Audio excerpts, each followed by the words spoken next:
আজকে আমরা এসএসসি ফিজিক্সের চতুর্থ অধ্যায় কাজশক্তি ক্ষমতা সম্পর্কে হালকা আলোচনা করব, একটু কিছু এমসিকিউ সলভ করব। কারণ এখন সবাইকে পড়াশোনা করতে হবে, নকল আর হবে না। সবাইকে সঠিকভাবে পড়াশোনা করার জন্যই আমাদের আজকে থেকে এমসিকিউ একটা পার্ট শুরু হবে, যে এমসিকিউ প্রতি অধ্যায়ের অল্প অল্প করে প্রত্যেক টপিক থেকে আমরা চেষ্টা করব এমসিকিউ শর্টকাট বা এমসিকিউ ট্রিক্সগুলা দিয়ে কোশ্চেন সলভ করার জন্য। তো আজকে তোমাদের জন্য কিছু প্রশ্ন, এমসিকিউ প্রশ্ন আছে, সেগুলো আমরা সলভ করব। চলো তাহলে প্রথম থেকে শুরু করা যাক। 1 নম্বর প্রশ্ন কি বলছে, নিচের কোনটি বলের একক? এই একক, মাত্রা, এই দুইটা জিনিস থেকে প্রতিবার প্রশ্ন আসেই এবং প্রশ্ন পরীক্ষাতে আসবেই। তো ফিজিক্সে যত রকম টার্ম আছে সবগুলার একক, মাত্রা, এই সব কিছু সম্পর্কে ধারণা থাকতে হবে। তো অনেকে এই জায়গাটা আবার একটু কনফিউজড হয়ে যায়, কিরকম বলের একক কি? বলের একক হলো নিউটন। যেহেতু বলের সূত্র আইজ্যাক নিউটন সাহেব দেওয়ার কারণে তার নাম অনুসারে বলের একককে নিউটন হিসেবে ধরে নেওয়া হয়, ইউজ করা হয়। তো এখানে অপশনগুলো দিকে একটু তাকাও, দেখো নিউটন ইনভার্স ওয়ান। এই নিউটন ইনভার্স ওয়ান, তো এটা দেখলেই মনে হবে যেটা তো হবেই না, নিউটন ইনভার্স তো হয় না, শুধু নিউটন হয়। এরপরেটা আছে কি kg M S inverse one, তারপরে kg M S inverse two, এরপরে নান বা কোনোটিই নয়। তো অনেকেই তাড়াহুড়ার মধ্যে দেখে চিন্তা করবে যে আরে নিউটন তো নাই, নিউটন ইনভার্স ওয়ান আছে, তার মানে মনে হয় কোনোটিই নয়। কিন্তু এখানে দেখো, তোমার একক সম্পর্কে, এককগুলো মুখস্থ না, এককগুলো সম্পর্কে কিভাবে এককগুলো বের করা যায় সেটা জানতে হবে। তাহলে আমরা জানি নিউটনের সূত্র F is equal to M A. তো এম কি? ভর। তাহলে ভরের একক আমরা কি দ্বারা প্রকাশ করি? এসআই এককে ভর প্রকাশ করি আমরা কেজি দ্বারা। এবং এ হলো ত্বরণ, তো ত্বরণের একক কি হয়? ত্বরণের একক হলো এম এস ইনভার্স টু। এই kg M S inverse two এখান থেকেই কিন্তু মূলত আসছে নিউটন। তার মানে নিউটনের পরিবর্তে কিন্তু kg M S inverse two বলা যায়। তাহলে দেখো অপশনে কিন্তু এটা আছে। তাহলে এইখানে আমাদের অ্যান্সারটা হবে kg M S inverse two, এটাই অ্যান্সার। এরপরে 2 নম্বর প্রশ্ন।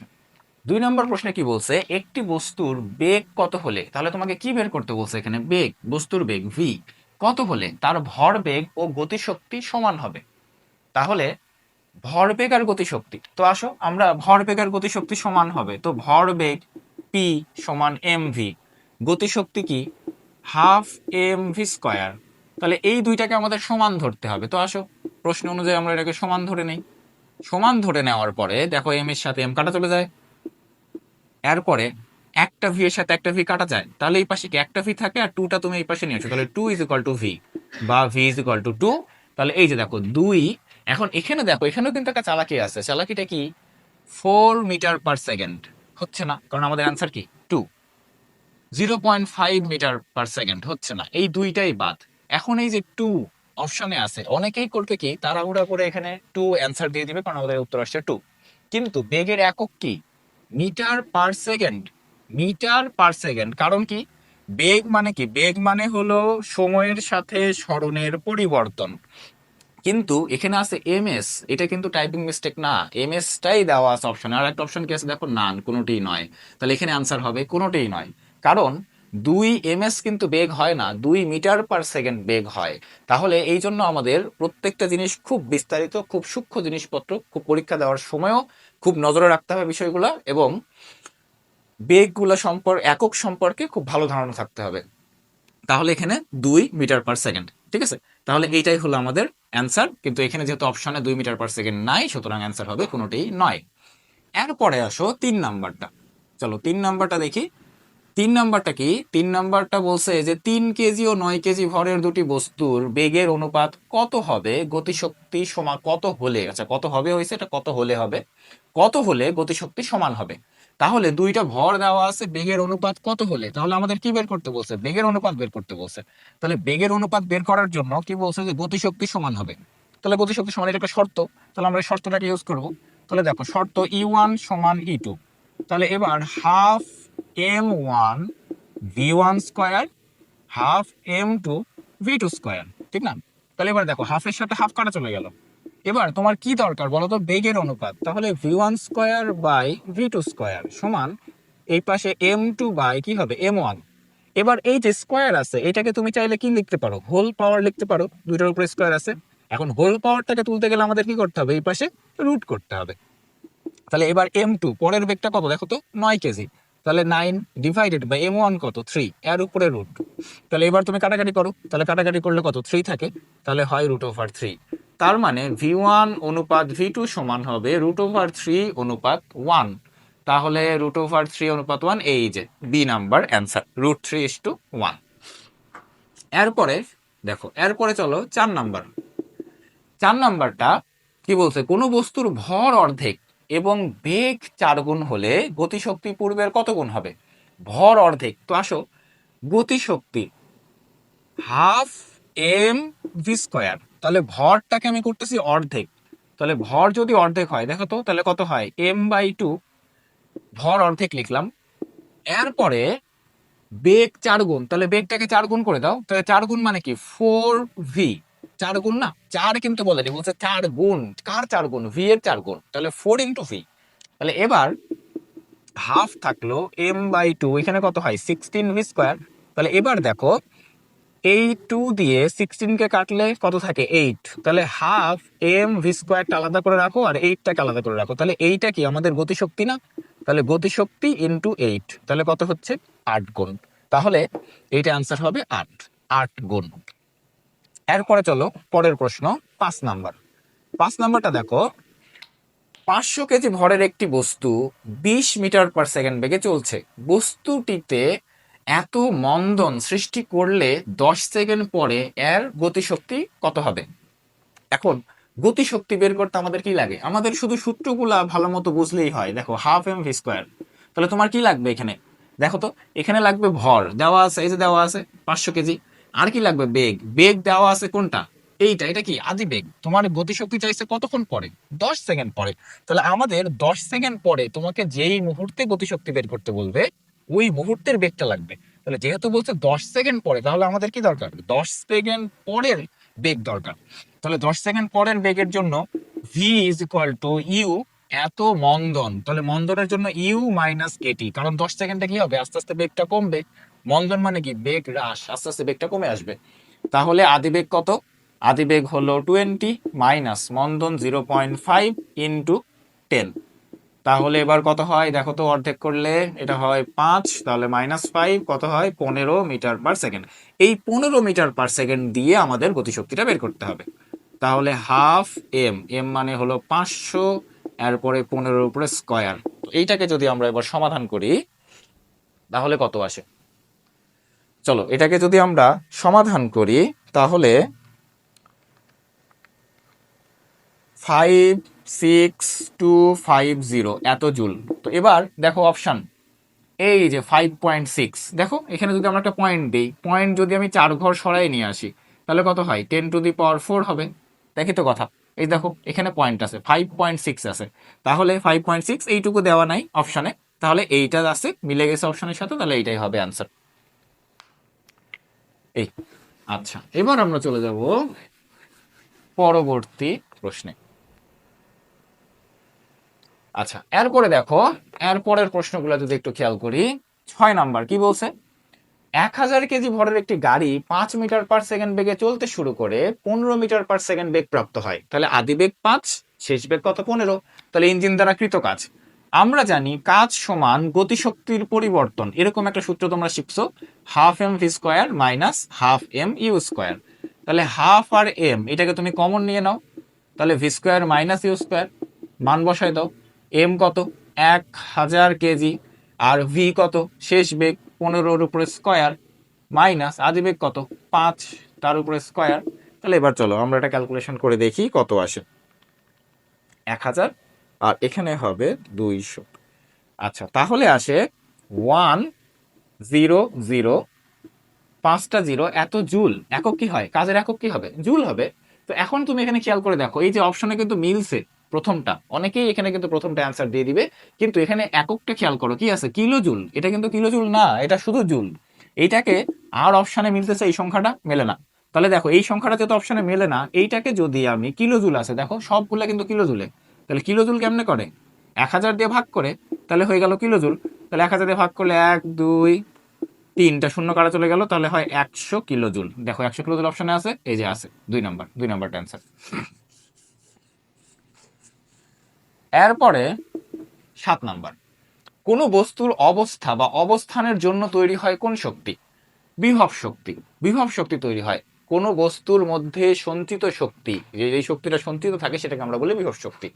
আচ্ছা, এরপরে 8 নাম্বার। 8 নাম্বারে কি বলছে? কে ধ্রুবক বিশিষ্ট স্প্রিংকে, একটা স্প্রিং আছে, এরকম একটা স্প্রিং, যেই স্প্রিংটার পুরা স্প্রিংটার জন্য ধ্রুবক হলো কে, স্প্রিং ধ্রুবক, সেটাকে সমান 2 ভাগে ভাগ করলে স্প্রিং ধ্রুবক কত হবে? মানে প্রতি ভাগের জন্য, ধরো এইভাবে কাটে ফেললাম, এভাবে কাটে ফেললাম, তাহলে এই অংশ এবং এই অংশের জন্য স্প্রিং ধ্রুবক কত হবে? তো সবসময় মনে রাখবা যে স্প্রিং ধ্রুবকটা হলো দৈর্ঘ্যের ব্যস্তানুপাতিক। যদি আমরা দৈর্ঘ্য কমাই দিই তাহলে স্প্রিং ধ্রুবকটা বাড়বে। তাহলে দৈর্ঘ্য কত করা হয়েছে? অর্ধেক। তাহলে ব্যস্তানুপাতিক ডিরেক্ট, তাহলে হবে দ্বিগুণ, এই এরকম, তাহলে হবে 2K, দ্বিগুণ হবে। তাহলে 2K কোনটা? এই যে এটা অ্যান্সার। এরপরে 9 নাম্বার, স্প্রিং ধ্রুবকের মাত্রা কত? স্প্রিং ধ্রুবকের মাত্রা। আচ্ছা, মাত্রা একক এগুলা তোমরা মুখস্থ করবা না, এগুলা বের করা যায়, এগুলো আমরা বের করে করে শিখবো। দেখো, তাহলে কে ইজ ইকুয়াল টু, একটা স্প্রিং এর একটা সূত্র আছে যে F is equal two K x. তাহলে সেখান থেকে কে সমান কি বলা যায়? দেখো তো, কে সমান হলো এফ বাই এক্স। এখন এফ এর জন্য বলের মাত্রা, বলের মাত্রা কেমনে বের করে? আচ্ছা, বলটাকে যদি আমি আরেকবার ভাঙি তাহলে কি আসে? M a divided by x. M মানে কি? ভর। ভরের জন্য মাত্রা কি হয়? ভরের জন্য মাত্রা হয় এম। এ ত্বরণ, ত্বরণের মাত্রা কি হয়? এল টি ইনভার্স 2। আর এক্স মানে সরণ, সরণ মানে দৈর্ঘ্য, তাহলে দৈর্ঘ্যের মাত্রা হলো এল। তাহলে এল এর সাথে এল কাটা চলে যায়, থাকে কি? M t inverse 2। এইটা হলো স্প্রিং ধ্রুবকের মাত্রা। তাহলে অ্যান্সার কত হবে? B number. ওকে, এরপরে দেখো 10 নাম্বার। 50 কেজি ভরের এক ব্যক্তি এত সেন্টিমিটারের 20টি সিঁড়ি উঠতে কাজ কত? তাহলে আমরা জানি সিঁড়ি ওঠা মানে উপরে ওঠা, তাহলে উপরে উঠলে কি হবে? M G H. এম হলো ভর 50 কেজি, জি হলো 9.8, আর এইচ, এইচ মানে উচ্চতা। তাহলে উচ্চতা দেখো, এক একটা সিঁড়ি হলো 25 সেন্টিমিটার, তাহলে 25 সেন্টিমিটার মানে কত মিটার? 100 দিয়ে ভাগ করলে এত মিটার, ইন্টু 20টা সিঁড়ি, এই 20 দিয়ে গুণ করে দিলাম। তাহলে এবার এটাকে ক্যালকুলেশন করে আমরা দেখি যে কোনটা অ্যান্সারের সাথে মেলে। 2450 এত জুল, তাহলে অপশানে আছে, অপশানে আছে, দেখো এই যে সি নাম্বার, সি নাম্বার হলো 2450 এত জুল। আচ্ছা, এরপরে আমরা যাব পরবর্তী প্রশ্নে।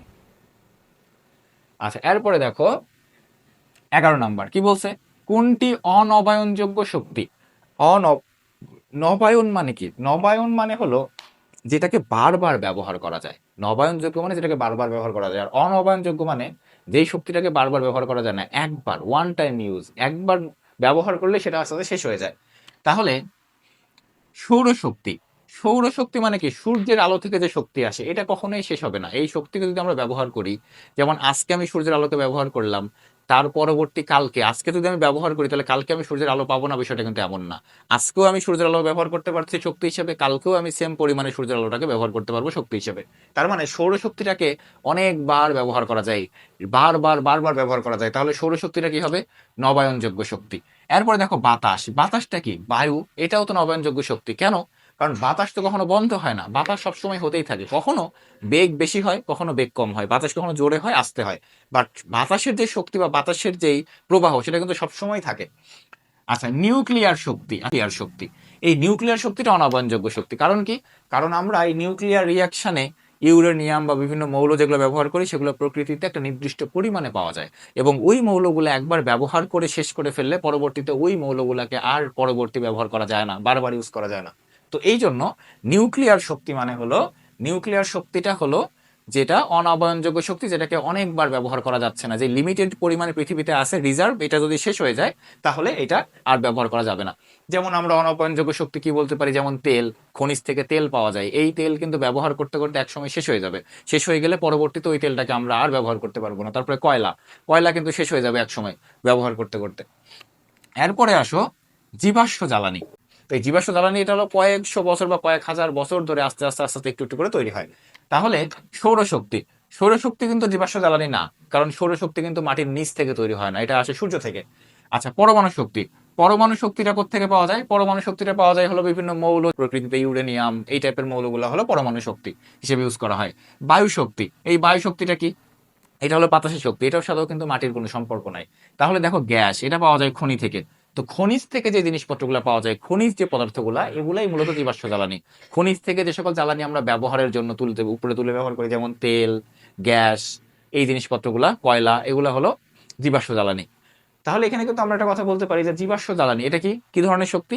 এইটা হলো অনবায়নযোগ্য শক্তি। এটা কিন্তু নবায়নযোগ্য শক্তি না, কারণ এইটা কয়েকশো বা কয়েক হাজার বছর ধরে যে যখন সঞ্চিত হয়েছে, এটা যখন শেষ হয়ে যাবে তখন কিন্তু আমরা চাইলেই আর নতুন করে কয়লা বা তেল নিজে নিজে তৈরি করতে পারবো না।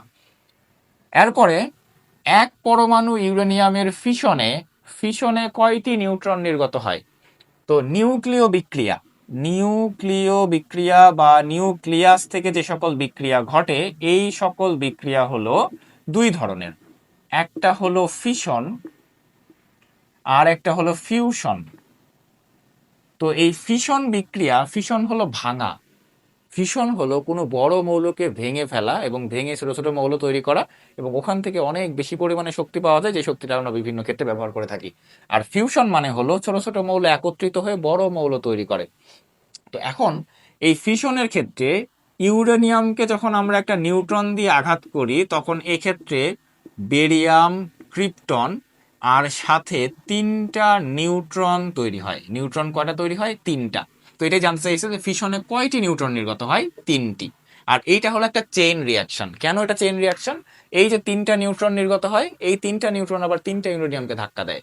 ওই 3টা ইউরেনিয়ামকে আঘাত করার পরে ওখান থেকে আবার 3টা করে নিউট্রন তৈরি হয়। সেই নিউট্রনগুলো যে বের হয়ে তারা আবার পরবর্তী ইউরেনিয়ামগুলোকে ধাক্কা দেয়। এইভাবেই মূলত আঘাতের মাধ্যমে এইভাবে বিক্রিয়াটা চলতে থাকে। এই জন্য এই বিক্রিয়াগুলোকে বলা হয় চেইন বিক্রিয়া।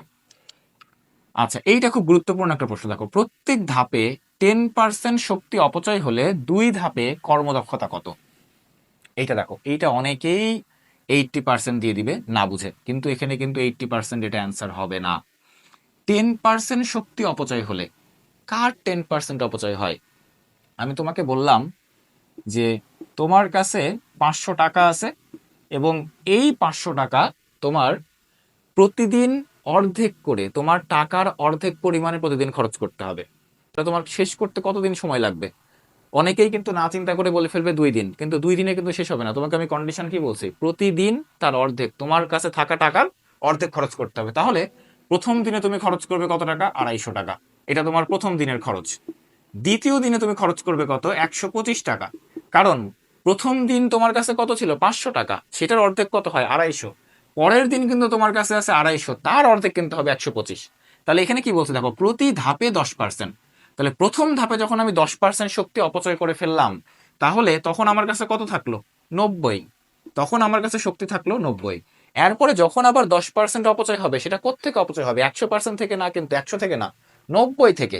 কোত্থেকে অপচয় হবে? 90 থেকে। তাহলে প্রথমে 100 থেকে অপচয় হলো কত? 10%। দেখো, তাহলে কার 10%? 100-র 10%।